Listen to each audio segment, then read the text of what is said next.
नमस्कार दोस्तों, स्वागत है आपका हमारे ऑनलाइन प्लेटफॉर्म में। और आज का हमारा बायोलॉजी का टॉपिक है वाष्पोसर्जन, प्लांट फिजियोलॉजी में ट्रांसपिरेशन या वाष्पोसर्जन। ठीक है, तो इससे पहले हमने पादप शरीर क्रिया विज्ञान के बारे में देखा था, जनरल फैक्ट्स को देखे थे। और आज हम पादप शरीर क्रिया विज्ञान में वाष्पोसर्जन को देखेंगे। तो पौधों की जड़ों द्वारा मृदा से अत्यधिक मात्रा में जल का अवशोषण किया जाता है, लेकिन इसका कुछ ही भाग पौधों द्वारा उपयोग किया जाता है। जल की अतिरिक्त मात्रा पौधे के वायवीय भागों द्वारा जलवाष्प के रूप में वातावरण में छोड़ दी जाती है। इस प्रकार पौधों में के वायवीय भागों द्वारा जलवाष्प के रूप में हानि होना वाष्पोत्सर्जन कहलाता है ना। तो प्लांट की जड़ें जो हैं वो जल का अवशोषण करती है, और लेकिन ये जल जो है पौधों द्वारा इस जल का कुछ ही परसेंटेज यूज़ किया जाता है। बाकी जो अतिरिक्त जल होता है वो भाप के रूप में वातावरण में छोड़ दी जाती है, जिसे हम क्या कहते हैं, वाष्पोसर्जन की क्रिया कहते हैं। और वाष्पोसर्जन जो है एक जैविक प्रक्रिया है, और यह प्रक्रिया केवल पौधों में पाए जाने वाले विशिष्ट प्रकार के सूक्ष्म छिद्रों के माध्यम से होता है, जिन्हें हम क्या कहते हैं, रंध्र या स्टोमेटा कहते हैं। तो पत्तियों में इस तरह की बीन्स की तरह की संरचना देखने को मिलती है, जिसे हम क्या कहते हैं, जो गर्ड सेल से प्रोटेक्ट रहती है, और इसे हम क्या नाम देते हैं, स्टोमेटा, है ना। तो पौधों द्वारा अवशोषित संपूर्ण जल का लगभग 90 से 99% जल हानि के रूप में वाष्पोसर्जन किया जाता है। अब देखिए वाष्पोसर्जन के प्रकार। तो सामान्यतः 3 प्रकार के वाष्पोसर्जन की क्रिया होती है: रंध्रीय वाष्पोसर्जन, स्टोमेटा, ट्रांसपिरेशन। वाष्पोसर्जन की प्रक्रिया मुख्यतः पत्तियों में पाए जाने वाले रंध्रों स्टोमेटा द्वारा होती है। साकी पौधों में रंध्र कभी कभी कोमल तनों पर भी पाए जाते हैं। 80 से 90% तक वाष्पोसर्जन रंध्र से होता है। ठीक है, तो 80 से 90% जो वाष्पोसर्जन की क्रिया है, जो ट्रांसपिरेशन की क्रिया है, वो किसके द्वारा होती है, रंध्रों के द्वारा होती है, स्टोमेटा के द्वारा होती है। उसके बाद आता है क्यूटिकल ट्रांसपिरेशन। तो उपत्वचीय वाष्पोसर्जन, बाह्य त्वचा के ऊपर पाई जाने वाली त्वचा को उपत्वचा कहते हैं। अधिक मोटी होने पर भी यह वाष्पोसर्जन को रोकती है, परंतु पतली उपत्वचा से लगभग 10% जल क्या हो जाता है, वाष्पित हो जाता है ना। तो जो ये है पौधे के आउटर मोस्ट लेयर पे जो है क्यूटिकल पाई जाती है, क्यूटिकल की लेयर पाई जाती है, और ये अधिक मोटी होती है तो वाष्पोसर्जन की क्रिया को रोकती है। और जब ये पतली होती है तो 10% तक जल यहाँ से क्या हो जाता है, वाष्पित हो जाता है। उसके बाद है आपका वातरंध्रीय वाष्पोसर्जन, लेंटिकुलर ट्रांसपिरेशन। कुछ काष्ठीय तनों में फलों में वातरंध्र पाए जाते हैं। कभी कभी इनके द्वारा भी वाष्पोसर्जन होता है, और इनके द्वारा वाष्पन अपेक्षाकृत क्या होता है, बहुत ज़्यादा कम होता है। तो ये कुछ स्टेम और फलों में पाए जाते हैं। ये लेंटिकुलर वातरंध्र जो है वो कुछ तनों में और कुछ फलों में पाए जाते हैं, और इनके द्वारा जो है कभी कभी वाष्पोसर्जन की क्रिया होती है, लेकिन इनके द्वारा जो वाष्पन है वो बहुत ज़्यादा कम होता है। उसके बाद देखिए रंध्रीय वाष्पोसर्जन, स्टोमेटल ट्रांसपिरेशन। तो सबसे पहले आते हैं हम स्टोमेटल ट्रांसपिरेशन में, इसको डीपली देखते हैं। तो स्टोमेटा रंध्र पत्ती की सतह पर पाए जाने वाले छोटे छोटे क्या हैं, छिद्र हैं, और ये पत्ती के अतिरिक्त फल, कोमल तनों और वायु भागों पर भी मिलते हैं। रंध्र 2 वृत्ताकार किडनी के शेप द्वारा कोशिकाओं से घिरा रहता है, इस टाइप से, ऐसे ये रंध्र होते हैं। और छिद्र अंडाकार होता है, इसमें गोल गोल छेद होते हैं, और इनके द्वारा कोशिका जो है गर्ड सेल, यानी कि ये जो कोशिका है वो गर्ड सेल यानी कि बाह्य त्वचा अन्य कोशिकाओं से क्या होती है, इन भिन्न होती है। और ये जो स्टोमेटा होते हैं ये द्वार कोशिका या गर्ड सेल से क्या रहते हैं, ढके हुए रहते हैं, प्रोटेक्ट रहते हैं। इनकी बाहरी सतह पतली परंतु भीतरी सतह क्या होती है, मोटी होती है। और कभी कभी द्वार कोशिकाओं के बाहर सहायक कोशिकाएं, सबसेड आयरी सेल्स भी होती हैं। जब द्वार कोशिकाएं स्फीत यानी कि टर्गिट होती हैं तो छिद्र क्या हो जाता है, खुल जाता है, तथा उनका स्लथ यानी कि फ्लैसिड अवस्था में ये क्या हो जाते हैं, बंद हो जाते हैं। द्वार कोशिकाओं में केंद्रक तथा क्लोरोप्लास्ट पाए जाते हैं। द्वार कोशिकाओं में मिलने वाले क्लोरोप्लास्ट मीजोफिल के क्लोरोप्लास्ट से क्या होते हैं, भिन्न होते हैं और इनमें दोनों PS1 तथा PS2 तंत्र मिलते हैं। रात के समय स्टार्च की मात्रा क्या होती है, अधिक होने पर रंध्र बंद हो जाते हैं तथा दिन के समय स्टार्च की मात्रा यानी कि स्टार्च शर्करा में बदलने पर रंध्र क्या हो जाते हैं, खुल जाते हैं। तो ये देखिए किडनी शेप्ड ये क्लोरोप्लास्ट है, ये बंद क्लोरोप्लास्ट है और ये ओपन क्लोरोप्लास्ट है ना। तो रंध्रों के खुलने और बंद होने की प्रक्रिया देखते हैं। द्वार कोशिकाओं में स्फीत यानी कि टर्जिट तथा स्लथ फ्लैसिड अवस्था पर रंध्र का खुलना तथा बंद होना क्या करता है, निर्भर करता है। द्वार कोशिकाओं के पराशरण सांद्रता अधिक होने पर इनमें क्या करता है, जल प्रवेश करता है ना। जब द्वार कोशिका में क्या होगा, पराशरण की सांद्रता अधिक हो जाएगी तो इसमें क्या करेगा, जल प्रवेश करेगा और कोशिका में जो है स्फीति दाब यानी कि टर्जर प्रेशर क्या होता है, बढ़ता है और बाहर की भित्ति पे दबाव पड़ने पे रंध्र क्या हो जाते हैं, खुल जाते हैं, है ना। रंध्र क्या हो जाएंगे, खुल जाएंगे। और इसके विपरीत जब द्वार कोशिकाओं से जल निकलता है, अब ये द्वार कोशिकाएं यहाँ से जब जल बाहर की ओर निकलेगा तो क्या हो जाएगा, कोशिकाएं स्लथ हो जाएंगी यानी कि फ्लैसिड हो जाएंगी और रंध्र क्या हो जाएंगे, बंद हो जाएंगे।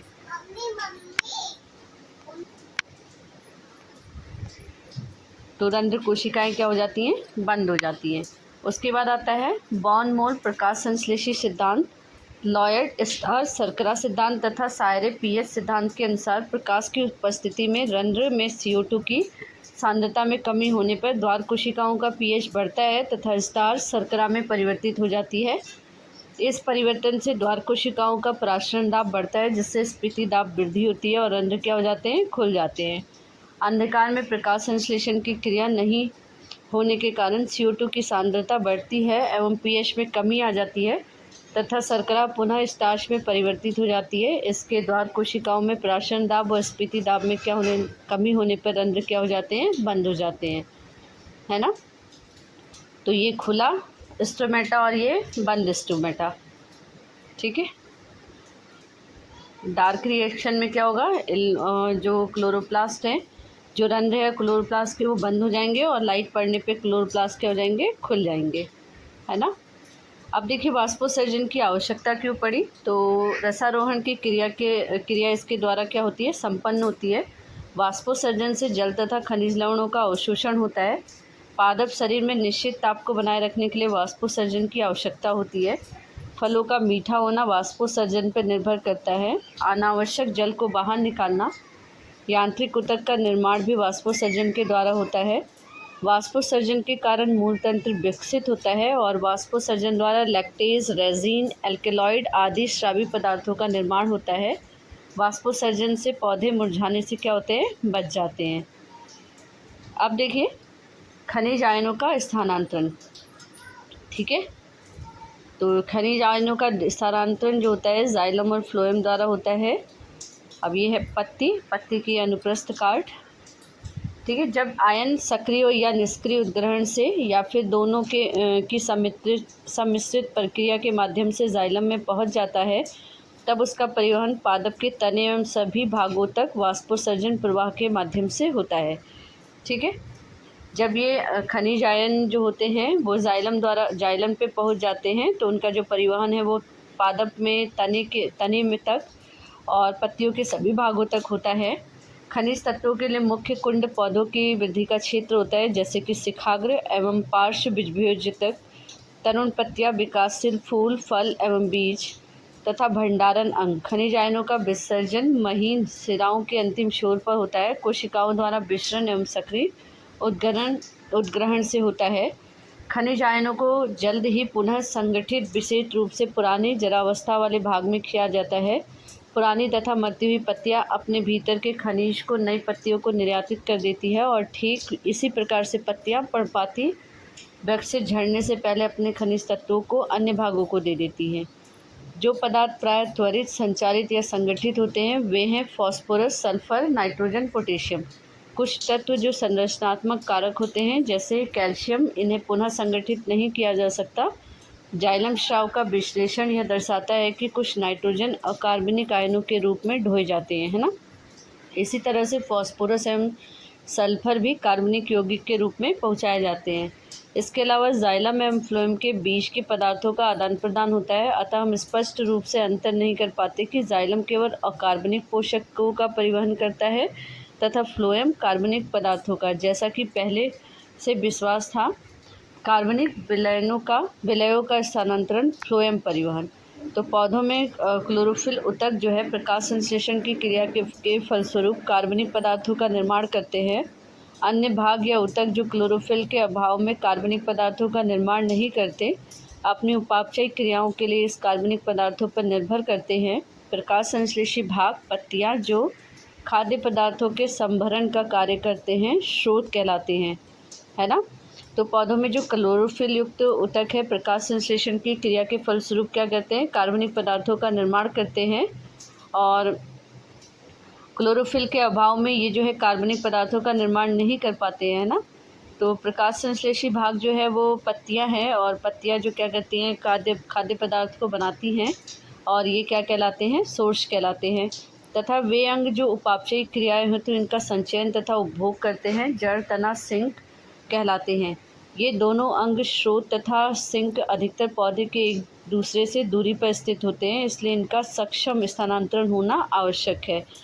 तो पत्तियों द्वारा जब भोजन बना लिया जाता है, फिर इनका जो परिवहन है वो जड़, तना, जड़, तना, सिंक तक किया जाता है, और ये कुछ ना कुछ दूरी पे स्थित होते हैं, इसलिए इनका स्थानांतरण होना क्या होता है, आवश्यक होता है। और इनके स्थानांतरण के लिए क्या होता है फिर, फ्लोएम। स्रोत के सिंक तक खाद्य पदार्थ, कार्बनिक पदार्थों के प्रवाह को स्थानांतरण या संचलन, ट्रांसलोकेशन कहते हैं, स्थानांतरण या संचलन कहते हैं। भोजन का संचयन बीजों, विशिष्ट भूमिगत भागों, रूपांतरित मूल, कंद आदि तथा जड़ व तने की काष्ठ की मृदुतक कोशिकाओं में भी होता है। संचयी क्षेत्र से संचित भोजन विभिन्न ऊतकों को उनकी आवश्यकता के समय स्थानांतरित होता है, विशेषकर जब पत्तियों द्वारा उपयुक्त आपूर्ति नहीं हो पाती है ना। तो भोजन का जो स्थानांतरण है वो किसके द्वारा होता है, फ्लोएम के द्वारा होता है। और पत्तियों में जो जल का परिवहन होता है वो किसके द्वारा होता है, तो जाइलम के द्वारा होता है। और पत्तियों द्वारा बनाया गया जो भोजन है वो संपूर्ण पौधे में फ्लोएम के द्वारा पहुंचाया जाता है, और जड़ों द्वारा जल को अवशोषित करके और खनिज पदार्थों को अवशोषित करके जाइलम जो है वो पत्तियों तक पहुंचाता है, और फ्लोएम का काम है जो पत्तियों द्वारा भोजन बनाया जा रहा है उसे पौधों के विभिन्न अंगों तक पहुंचाने का काम है। तो यहाँ पे हमारा ट्रांसपोर्टेशन जो है ख़त्म होता है, और इसके नेक्स्ट वीडियो में हम नेक्स्ट टॉपिक को लेके आएंगे। आज के लिए इतना ही, धन्यवाद।